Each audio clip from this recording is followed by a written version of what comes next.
Dans elle, Non, avec les deux, tout le temps. dans elle, il y a moi, mais on voit juste ta bédaine ici. Bonjour tout le monde, c'est commencé.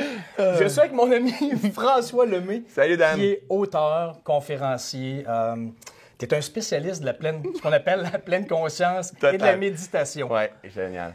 Écoutez, aujourd'hui, le but, c'est de démystifier la méditation. On va faire notre possible. Ah ouais, on va essayer sans rire, en essayant de demeurer crédible le plus possible. Génial. Mais pour de vrai, parler de méditation, parce que toi, tu connais ça, beaucoup. Je connais ça un peu, mais tu connais ça beaucoup plus que moi. Puis j'aimerais ça qu'on démystifie ça, parce que pour moi, honnêtement, j'ai découvert la méditation, ça fait 3 ans que je pratique. OK. J'ai fait 4 retraites Vipassana de 10 heures par jour pendant 10 jours, Génial. sans regarder quelqu'un dans les yeux, tout ça. Moi, j'ai découvert ça comme ça au début. Je connaissais rien là-dedans. Mais avant de commencer, pour vrai, pour moi, la méditation, là, c'était limite du gros niaisage. Ouais. Tu sais, on relaxe, puis c'est ça. C'est de la relaxation. Ouais. Pour moi, pour de vrai. Là. Ouais. Puis la méditation, dans le temps, je savais même pas si... T'es-tu buzzé? T'es-tu là ou t'es pas là? Ouais. Je pensais qu'on était comme endormi, puis tu sais pas ce qui se passe autour. C'est vrai. On J'allais sait avoir pas une c'est quoi. apparition, whatever. Je m'attendais à n'importe quoi. Je connaissais rien là-dedans. Ouais. Puis pour moi, c'était de la relaxation ou du gros niaisage. Ouais. Mais j'ai découvert c'est quoi. J'aimerais ça que tu m'en parles. Parce que je te parlerai de mon expérience, comment moi je l'ai vécu.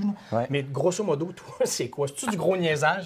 Imagine que non. Non, mais c'est intéressant ce que tu dis, Dan, parce que la première fois que j'ai fait une retraite Vipassana, en fait, pour mettre en question en contexte. Je pense que c'est bon de résumer. Oui, exact. C'est que pendant 10 jours de temps, tu es en retraite, pas le droit de lire, pas le droit d'écrire, pas le droit de parler à personne, pas le droit de regarder personne dans les yeux. Absolument.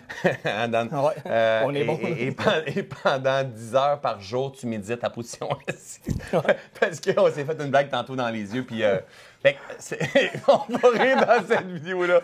And it's okay, d'accord? C'est comme ça. Moi, François, c'est le même. C'est comme ça. Donc... une retraite, des retraites. C'est intense. C'est intense. Mais c'est 10 heures de méditation par jour, plus 1 heure de théorie. C'est 11 mais heures une heure de théorie audio à chaque jour. Ah non, c'est très chaque jour, intense, non, en fait. Hein? C'est fou. Et là, tu es assis à terre en position de méditation. Moi, Dan, j'ai commencé à méditer à Vipassana. Moi, j'avais... Moi aussi. Toi aussi? Moi, je connaissais aussi rien fou que là-dedans. moi, toi. Absolument. Et j'avais la même perception que toi que... ça, c'est pour les granos, ça, ces affaires-là. C'est pour les gens qui ont des problèmes. C'est pour les gens qui... C'est weird. Et moi, ça a changé ma vie, Dan. Ça a changé ma vie. Totalement. Le gars dispersé, Absolument. le gars impulsif, le gars qui a peur du jugement, peur de la critique, peur dans la culpabilité constamment. Ça m'a littéralement transformé. Aujourd'hui, j'ai fait 13 retraites Vipassana, en fait. Et aujourd'hui, c'est ce que j'enseigne. La pleine conscience, en fait. On parle de méditation, mais c'est beaucoup de pleine conscience derrière tout ça. Et en fait, tout est déjà là à l'intérieur de nous. Tu sais, des fois, on dit toujours c'est à l'intérieur de soi. Ouais, c'est quoi ça? On l'entend. On l'entend. Mais en fait, il faut ça? faire taire ce bavardage mental-là. On a toujours des hamsters dans la tête. Il faut commencer à faire taire ça en instaurant le calme, en ramenant la paix d'esprit. Et si on amène la paix d'esprit, la reconnexion va être là. Donc, ça veut-tu juste dire relaxer? Méditation, ça veut dire relax, puis ça va bien aller. Bien, ça dépend c'est quoi relax. Je peux relaxer dans mon divan, en fait. Ouais. Puis C'est quoi la différence, avoir mon attention sur la télévision. Donc, souvent, j'ai ma loupe quand j'enseigne. Donc, mettons, je suis dans mon élan chez nous, j'ai mon attention sur la télévision. Donc, mon attention est à l'extérieur de moi. Puis là, on fait quelque chose avec moi. Tu sais, on m'emmène sur une émission. Ça veut dire, tu regardes la télé puis tu médites? Je suis le pilote. Non, pas du tout. Je suis sur le pilote automatique. Okay. On pourrait dire, je relaxe, là, je suis dans mon divan puis je fais du Facebook. Donc, mon attention est sur les réseaux sociaux. Donc, je suis déconnecté de ma véritable nature. C'est pas la même chose. La relaxation peut être super bonne. Tu n'écoutes pas ce qui se passe. Tu regardes ce qui se passe ailleurs. C'est ça, tu es sur le pilote automatique. Mais par contre, une relaxation, mettons, avec emmener notre attention dans notre corps, dans notre machine, là, on est en train de muscler notre attention, muscler notre esprit. Et c'est ça qu'on doit apprendre à faire parce que notre attention est constamment dispersée d'un bord puis de l'autre avec les réseaux sociaux, avec la publicité, avec tout ce qui se passe. Et nous, il faut ramener l'attention sur nous puis apprendre à se calmer. C'est un petit peu ça le sens de la méditation. C'est d'apprendre à accueillir ce que je fais comme expérience. Voici ce que je fais. C'est pas de ne pas avoir de pensée, c'est d'accueillir ce qui est là. Et ça, c'est super important, hein? Tu sais, d'apprendre à respirer puis se calmer. On a tous les outils. Il n'y a pas rien de plus puissant que la méditation, en fait. Écoute, moi, ce que j'ai découvert lors de ma première expérience de méditation, parce que je connaissais absolument rien là-dedans. Puis là, je peux même pas croire qu'aujourd'hui, je fais une entrevue sur la méditation. Ben ouais, tu vas te faire pour juger. Non, absolument. non, mais c'est vrai. très bien. Là, je peux pas croire que je suis en train de parler de ça avec un autre gars qui est jeune, pas une madame weird, des ésotéristes. Puis moi, ce que j'ai découvert, c'est que... On a toute une image de la madame weird ésotériste. Non, mais tu sais... c'est vrai, t'as raison. Puis moi, ce que j'ai découvert, parce que ma retraite Vipassana, j'ai découvert au fur et à mesure qu'est-ce que ça voulait dire méditer. Je savais même pas la différence entre méditer et faire du yoga. J'avais aucune idée. J'aime ça, moi, ça. Je l'ai découvert sur le temps en le faisant 10 heures par jour pendant 10 jours. Ouais. Et moi, c'est comme si on m'avait prouvé là, que les extraterrestres existent, c'est-à-dire que l'inconscient existe. Hein. Regarde, Dan, tu as les deux mains dedans. Là. Tu y touches. Génial. Regarde, ça existe. Hein. Ouais. Et que l'inconscient était directement relié au corps. Exact. Moi, là, c'était une révélation totale. Ouais. Parce que moi, là, la beauté de la chose, c'est que je n'étais pas un effet placebo. Là. Moi, je m'attendais à rien. Je pensais que mon défi, quand je suis allé là, c'était même pas pour méditer. Moi, je pensais que mon défi, c'était de ne pas parler pendant 10 jours. Parce que j'avais vu un documentaire dans une prison en Inde. Oui. Les gars n'avaient pas parlé pendant 10 jours, ça les avait transformés, mais je n'avais pas compris. Ils ont appliqué du Vipassana aux prisonniers, c'est ça? Qui allait travailler 10 heures par jour. C'est très exigeant. C'est la chose la plus difficile que j'ai jamais faite de ma vie. Moi aussi. Même physique, mental, c'est comme le supplice de la goutte d'eau dans le front. Non, moi, je capotais, je vais virer fou. Ouais. Après la deuxième journée, je pensais partir.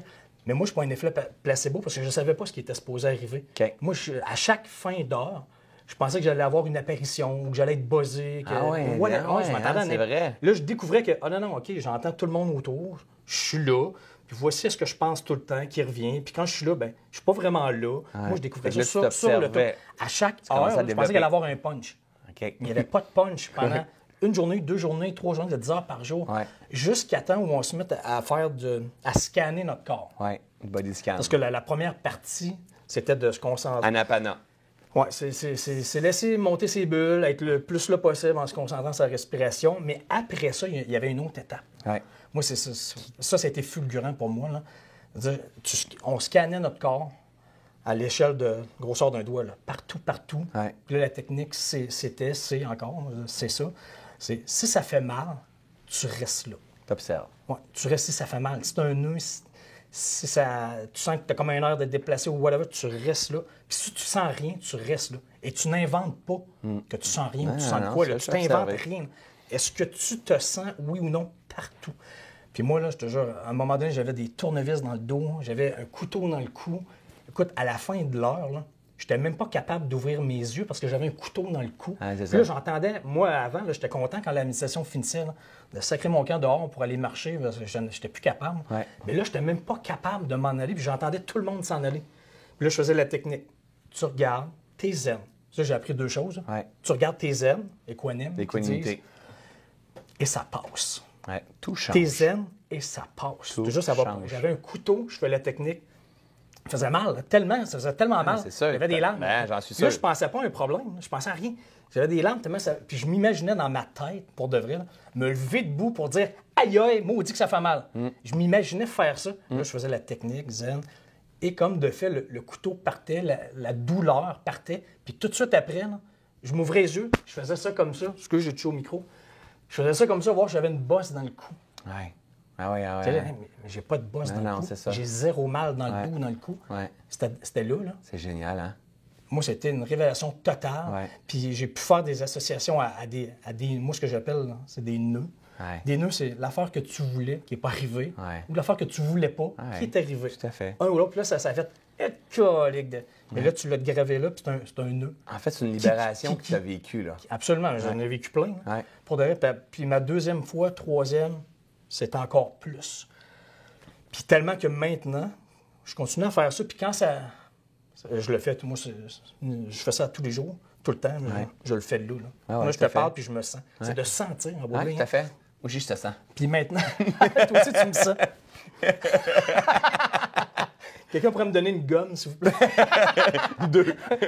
Non, mais c'est vrai, là, j'ai réalisé que quand j'ai des nœuds dans le dos, que j'ai comme un point où je sais que je suis en train de dénouer un nœud qui est là, je te jure, parce que les problèmes ou des choses que je ruminais, des choses que tu rumines, en tout cas, moi, ça a fait...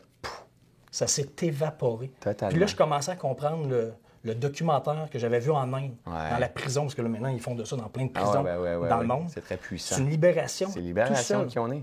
Puis ce que tu veux que tu n'as pas, ce que tu veux pas qui arrive, il y a une palette de couleurs là-dedans. Là. Tellement. Donc, on a tous, c'est pas vrai que c'est fait uniquement pour les prisonniers ou des gens qui ont des problèmes ou qui sont... Rien à voir. Hein. Vraiment pas. Toi, est-ce que tu en fais à chaque jour? Est-ce que tu fais de ça tout le temps? Comment ça fonctionne? Ce que tu expliques là, toi, moi, dans le quotidien. Moi, je médite à peu près 80 des jours, mais on n'est pas obligé de faire ça en méditation. Tu l'as dit, tu es en train de t'observer. Moi, je me ramène 200, 300, 400 fois par jour en train de m'observer, en train juste de revenir ici dans l'instant présent. Toi, ce que tu as vécu, on appelle ça un 5 carats. C'est une souffrance qui a émergé. Qui lève. Et tu sais, regarde, it's okay, it's a process. It's okay. Et ça va faire mal. Voici ce que je fais comme expérience. Cela aussi changera. Ça va passer. Et si j'arrête de réagir et je calme mon esprit, elle va se libérer. Et ce qu'il faut se mettre à saisir, c'est que tout ce que je vis dans mon corps par expérience directe, par réaction, par tension, si je m'en vais dedans puis je respire et je me calme, ça va passer. C'est ça. Mais après ça, les deux yeux ouverts.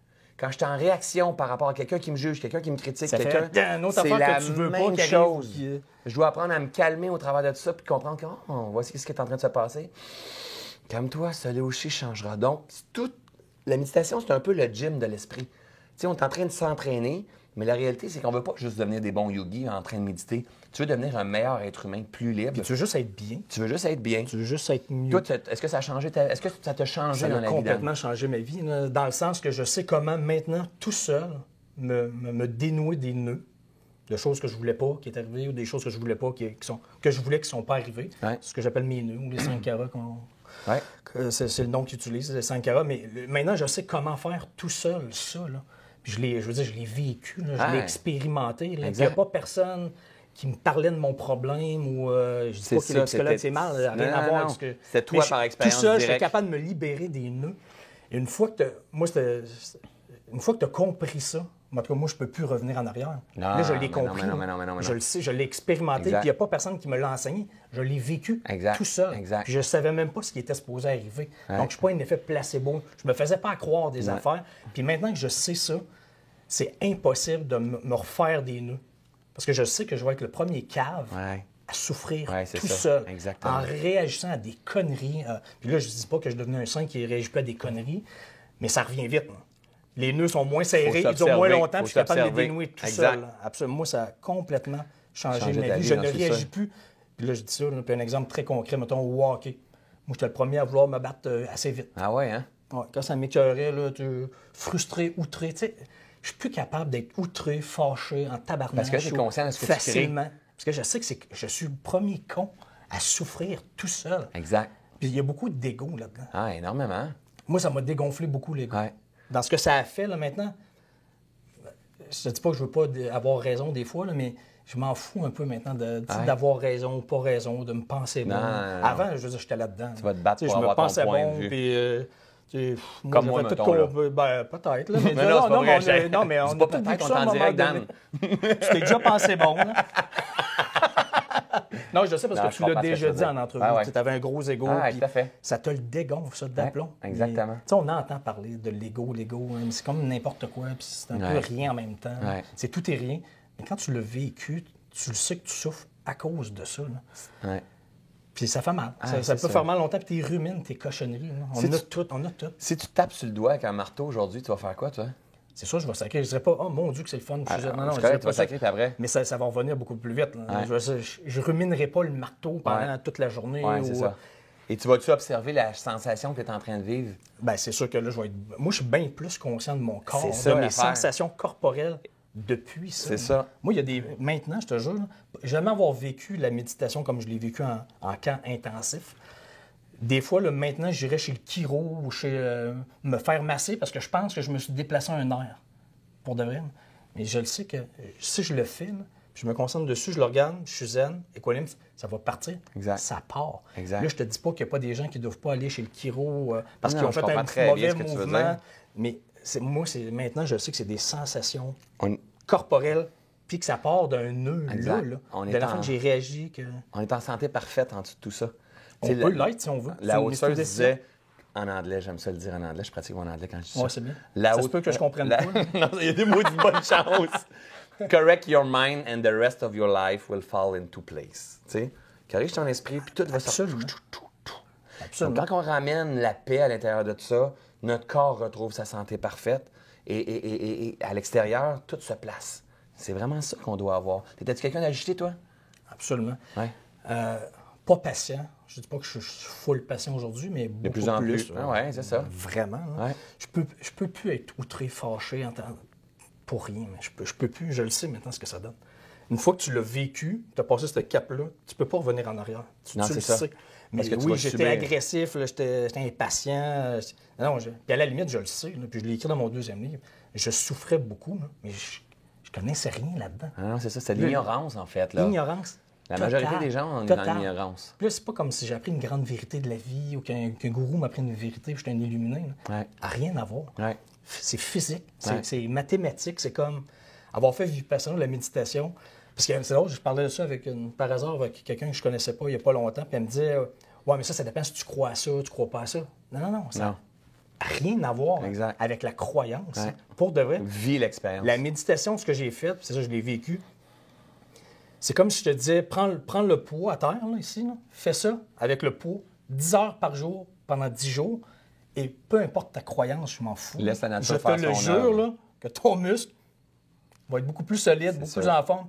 Ça n'a rien à voir avec c'est physique, c'est mathématique. C'est cause à effet. C'est une loi de la nature. Exactement. Si tu laisses tomber à la pomme, elle va tomber. Là. Exact. Mais la méditation que j'ai faite, les expériences de Vipassana, moi, c'est exactement ça. Moi, je croyais à rien. Tu as eu la chance et j'ai eu la chance de tomber sur... Je ne dis pas qu'il n'y a pas de bonne méditation, parce qu'il y a plein de sortes de méditation. Oui, je connais pas. Sauf que cette méditation-là nous ramène ici, terre à terre. Moi, j'ai médité, j'ai une facilité à méditer, à décoller, en fait. Puis c'est pas ce qu'on doit faire. On doit faire ça ici. Et Vipassana nous ramène sur nos corps, nos sensations, notre respiration et tout ça. Donc, c'est ça on a eu la chance de tomber sur ce type d'enseignement-là. Et quelqu'un qui pratique ça, il va avoir des résultats directs. Pas dans 6 mois, dans un an. C'est pas une question de croyance. Non, c'est ça. Ça n'a rien à voir. C'est physique. Exactement. Absolument. Par cause et effet. Et écoute, j'ai perdu le fil. Il y a de quoi je voulais te dire, mais il y en a qui me disent, est-ce que tu conseilles aux gens, il y en a plusieurs qui me disent, là, est-ce que tu conseilles aux gens de faire ça, aller à Vipassana ou faire de la méditation, peu importe. Écoute, pour te dire à quel point, moi, ça a changé ma vie. Là. Ouais. Si on me disait aujourd'hui, puis c'est pour ça que je fais une entrevue là-dessus aujourd'hui, là, tellement j'y crois. Là. Si on me disait aujourd'hui, Dan, il te reste un conseil à donner, après ça, t'es mort. Okay? Il te reste un conseil à donner aux gens que t'aimes, après ça, t'es parti. Pour de vrai, là, je pense que le meilleur conseil que je pourrais pas donner dans la vie, là, va faire un Vipassana pendant 10 jours. Ouais. Tu vas tout comprendre. Ouais, tu vas pouvoir te dénouer tu vas découvrir, premièrement, que tu as des nœuds. Ouais. Probablement. Tu vas pouvoir t'es enlever, puis après ça, tu vas savoir comment plus jamais t'en remettre. Exact. Ça va régler avant, puis ça va régler ce qui s'en vient. Pour de vrai, j'aurais pas de meilleur conseil que ça. Tellement puissant. Ou de commencer avec ton programme, justement, Reconnexion en ligne. Ouais. C'est des petits pas vers là. C'est pas un camp d'entraînement pendant 10 heures par jour, pendant 10 jours. Une grosse différence. En faisant une retraite de 2 jours, en faisant un programme en ligne ou en s'en allant s'isoler pendant 10 jours de temps. Mais imagine si c'était un 30 jours, ça serait beaucoup plus puissant que le 10 jours. C'est normal. On s'entend, c'est ça. Tu comprends? Mais il y a toujours des approches. On peut utiliser des disques audio, on peut utiliser des programmes, en fait. Parle-moi justement de ton programme Reconnexion en ligne. C'est ça. Autour de la vidéo, il doit y avoir un lien. Si vous voulez avoir la vidéo gratuite qui enseigne les premiers pas là-dedans. Exact. C'est ça. En fait, moi, c'est ça que les gens vont recevoir. C'est ça. J'ai décidé de faire un programme parce que moi, j'ai fait 13 fois l'expérience Vipassana. Aujourd'hui, on a enseigné plus de 20-25 retraites. C'est ce que j'enseigne dans mon quotidien aujourd'hui, des retraites Kaizen, qui est le centre de Vipassana, en fait. C'est des versions réduites de Vipassana? Oui, des 4 jours, en fait. On a des 2 jours, mais des 4 jours aussi. Donc, on a des gens de partout dans le monde qui viennent maintenant pour les retraites Kaizen. Ça, c'est physique. Ça, c'est physique. C'est dans le silence aussi. Mais j'ai un programme qui s'appelle Reconnexion. En fait, c'est un programme de 21 jours où est-ce que j'enseigne le pas à pas. Puis pourquoi ça m'a emmené là? C'est que ça a littéralement changé ma vie. Mais à un moment donné, je me suis mis à échanger avec quelqu'un que lui, il avait fait 30 Vipassana. Et lui, il en avait fait partout dans le monde des Vipassana. Puis je me suis rendu compte que j'avais une compréhension beaucoup plus évoluée que la sienne, en fait. Puis là, je me suis mis à le coacher. Puis là, je me suis dit, peut-être que j'ai quelque chose que j'absorbe facilement, que je peux mettre à vulgariser aux gens. Et c'est ça que j'emmène dans le programme Reconnexion. Et écoute, on a plus de 2000 personnes sur le programme Reconnexion. En ligne? En ligne, c'est ça. Et les gens ont accès quand ils veulent à leur rythme. Il y a des méditations guidées. J'enseigne la pleine conscience au travers de ça. Donc, c'est pas juste la méditation. Tu as un enseignement de 20-25 minutes, une méditation de 10-15 minutes, un autre enseignement, une autre méditation. 7 modules comme ça. L'ABC de la méditation, en fait, c'est vraiment très puissant. Un programme très puissant. Puis, c'est ça, c'est sur le web. Et à vie, en plus. Est-ce que les gens doivent comprendre, en tout cas, que moi, j'essaie d'expliquer aux gens qui me posent des questions là-dessus, c'est pas quelque chose de rigide. Non? C'est pas... tellement faut que ça soit 1 heure par jour, tellement assis pas. Comme ça, assis sur un coussin, absolument. Non. Oui, il faut que tu aies les jambes croisées. pour moi, là, ça n'a rien à voir. Là. Ou une photo de Dieu déesse, ou un malo. Ça n'a rien à voir. Moi, personnellement, où je pratique à chaque jour, c'est des 2 minutes, 30 secondes, 10 minutes, 15 minutes, 20 minutes. Moi, c'est dans mon char, dans ma voiture. Ouais. Avant d'arriver à quelque part, si j'ai 5 minutes de lousse, 10 minutes, peu importe, après ou avant un rendez-vous, là, moi, c'est la seule place où je suis tout seul dans la vie. Je veux dire, les fenêtres fermées, la radio fermée, je suis tout seul, personne ne peut me déranger. C'est dans ma voiture. Puis tellement, moi, des fois, je fais ça dans des... Mettons que j'ai 15 minutes à perdre avant un rendez-vous, je m'en vais dans un stationnement, puis là, je suis toujours pogné entre deux autres voitures. Là, là je mets mes... Pour vrai, tes papiers? Non, mais je mets mes... Comment tu appelles ça? Pour le soleil, les pare-soleil. Je les mets pour que personne ne me voit sur le côté. Je mets mes lunettes fumées pour avoir l'air dans mon gars. Je te jure, je mets mes lunettes fumées pour avoir l'air d'un gars qui est là, mais qui écoute la radio. Là. Ah ouais, c'est ça. Parce que je veux même pas faire juger dans mon char. Non, mais c'est vrai. On a de l'air des illuminés. Ouais, tout à fait. Tu vois quelqu'un dans son auto qui a les yeux fermés, qui passe 15 minutes seul là. Là, tu te dis, bon, il est-tu normal? Il va-tu bien? C'est ça. Mais moi, c'est ce que je fais. C'est la façon... Parce que j'ai pas 1 heure le matin, j'ai pas 1 heure... C'est correct. Mais ma façon de pratiquer tout le temps, c'est ça. Tu t'en rends compte quand tu le fais pas? Mais j'ai fait tout le temps. Je le fais tout le temps. Ça fait partie de ton habitude de vie. Moi, ça a trop été une révélation pour... Exact. C'est rendu une façon de vivre. Une seconde nature. C'est une seconde nature. Exact. Tu l'as dit souvent, tu l'as répété souvent, je peux plus reculer. Non, une fois que tu as passé ce point critique-là, tu peux plus revenir en arrière. Quand tu le sais, tu le sais. Exact. Moi, c'est rendu ça. Exact. Écoutez, pour les gens qui écoutent, qui connaissent rien là-dedans, qui, comme moi, trouvent... C'est correct. Comme moi, à l'époque, c'était du gros niaisage. C'était juste de la relaxation. C'était, bon... quelle perte de temps. Où ça marche. Parce que j'ai tellement d'autres choses à faire que ça. Là. C'est mais ça. On devient vraiment plus... on devient plus performant en perdant notre temps là qu'on pense que c'est perdre du temps. Oui, exact. On devient meilleur dans les autres choses qu'on fait. C'est difficile à comprendre rationnellement, par exemple. Exact. J'essaie de l'expliquer, c'est difficile, mais il faut le vivre. Ouais, donc, qu'est-ce que tu recommandes aux gens qui commencent, qui ne connaissent rien là-dedans ou peu importe? Là, écoute, si vous avez... En fait, c'est juste d'observer, est-ce que ça me parle? Est-ce que j'ai envie de voir? Tu sais, souvent, les gens disent, moi, j'ai essayé la méditation, ça ne marche pas. Probablement, tu as tombé sur une mauvaise mais tu peux tester la méditation pendant 1 heure. Peu importe. Pendant il faut 2 que tu te minutes, le fasses pendant vulgariser. 1 semaine. Tu sais, si quelqu'un, tu vas te donner, va te pitcher le vélo, tu n'as jamais fait de vélo, tu l'essayes, tu te dis, ça ne marche pas pour moi le vélo. Maintenant, on peut-tu te l'apprendre correctement? Tu sais? C'est un entraînement. Et ça se peut pas, la méditation ne fonctionne pas. C'est comme si tu dirais, moi, respirer, ça ne marche pas pour moi. C'est la même affaire. Absolument. C'est la même affaire. Donc, y a-t-il une façon qui pourrait t'aider à gérer ton anxiété, ton stress, ton impulsivité, ton trouble de dispersion? Ça l'aide énormément même sur si plein d'axes. Tous ces problèmes-là. Juste être bien, avoir une meilleure paix d'esprit, puis performer en pleine conscience, en fait, être plus éveillé. De regarder sur le web, sinon, le programme que je propose, il est vraiment très, très, très puissant dans une garantie en plus. Tu rembourses les gens si sont pas... Si les gens n'aiment pas, moi, je rembourse la totalité. Envoie un courriel. Moi, je suis là pour aider les gens, pour enseigner, pour vulgariser. Moi, c'est ça ma force, en fait. Moi, je vulgarise les enseignements. En fait, je rends ça accessible à monsieur, madame, tout le monde. Écoute, moi, j'y crois tellement que c'est pas pour rien qu'on fait une vidéo aujourd'hui, qu'on parle de ça. Parce que j'aurais eu très peur du ridicule à l'époque, de parler de méditation, de mettre ça sur Internet. Imaginez, jamais. Tu le dis, c'est ça. Je veux dire, je parle pas de ça dans ma chambre de hockey. Là. Moi, je fais de la méditation. On s'entend que c'est... Moi, je vous suggère, sous les commentaires, de juger Daniel, en fait. Parce qu'il l'a mentionné. Je ne veux pas me faire juger. Allez, go! C'est le temps. Mais moi, le meilleur conseil je peux donner aux gens, là, si vous êtes très fermé, vous êtes en train justement de juger ça, on est deux cons, ou que c'est con, c'est une perte de temps, c'est moumoune, ou whatever. Là. Soyez juste ouverts d'esprit, puis essayez ça. Tout à fait. Essayez. Après ça, vous jugerez. Jouez le jeu. Moi, ça serait le meilleur conseil que je pourrais donner aux gens. Tester. Soyez des critiques intelligents. Pas des critiques... Ouverts. Ouvert d'esprit. Exact. Jouer le jeu, Ce que j'appelle être un critique intelligent. Là. Exact. Fais ça même, teste-le, puis parle-en après. Si c'est pour toi, tu continues, tu répètes, si ça te fait du bien. Sinon, c'est correct. Puis c'est ce qu'on apprend en Vipassana aussi, ils nous le disent. Hein. Écoute, croyez à rien de ce qu'on vous dit ici. Non, c'est ça. Je me souviens qu'ils le disent souvent. Croyez à rien. Faites ça. L'expérience directe. Et décidez plus tard tout ça. C'est ça. Donc, moi, ma claque, ça gueule, je l'ai eu. Ouais. C'est ça. Je l'ai vécu, révélation totale, qui a changé ma vie. Donc, si ça vous intéresse, ça vous parle, il y a un lien autour de la vidéo ici. Programme Reconnexion avec une première vidéo gratuite. On t'enseigne, donc vous allez recevoir ça. Puis si ça vous plaît pas, si vous voulez en savoir plus, vous allez plus loin dans le programme. C'est vrai. Puis si ça vous intéresse pas, rendu plus loin, vous n'aimez pas ça, ben tu rembourses à 100%. That's it, c'est ça, exactement. Si ça peut vous aider, tant mieux. Exact. Puis n'hésitez pas à rentrer dans notre secte, ça va nous faire dans les dents. On a l'air de deux gars dans des sectes qui est en train de dire « Hey, moi, là, c'était vraiment bon. » Et si on était vraiment dans une secte, on ferait pas la blague. C'est exactement ça. Exactement. Mais pour de vrai, ça fait une belle grosse différence. Je te remercie, Dan, de te permettre à ta communauté, en fait, de partager tes belles trouvailles. Puis en toute simplicité, c'est comme ça qu'on a envie de découvrir les choses. Absolument. Merci beaucoup. Merci, Dan. Merci. Salut tout le monde.